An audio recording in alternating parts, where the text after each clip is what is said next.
Okay, this is for Emburnersment. I don't think you have to compensate for not having team training. I actually think that team training is a small portion of all the things that you can do to have more joy playing soccer, because you could be joyful during training with yourself. You could be joyful playing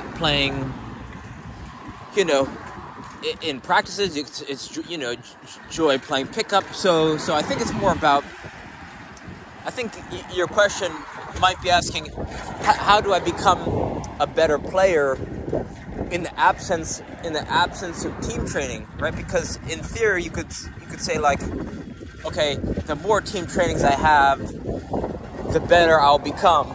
And I think that you could argue that point pretty effectively, especially if the people that you're competing against are better, maybe if their first touch is better, if they have better vision. And I think playing with players who are better than you will definitely elevate your play.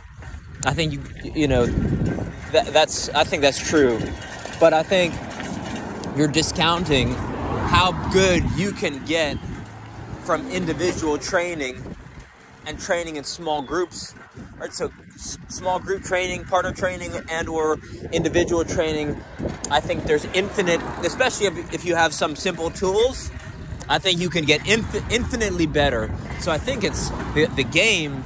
I think the game is actually not getting burned out in any one area, right? Being able to alternate or rotate between small group training, individual training, and team training. I think that's half the fun, because you could start to see how they start to affect each other. So, some comments I read, some players play better in practices and games, and vice versa. And so I think it's just kind of getting into a state of deep relaxation, right? Getting into a flow state, and then just kind of letting your breathing and your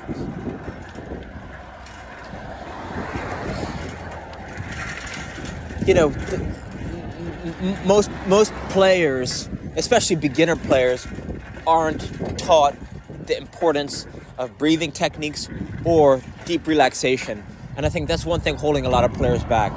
So I think if you focus on those two things, getting very relaxed and having fun, then you're going to see improvement in your game, whether it's individual, partner, small group, and or team training. So those are just some things, the first things that came to mind when I read this question. So I hope this helps, and reach out with any questions. All right, thank you.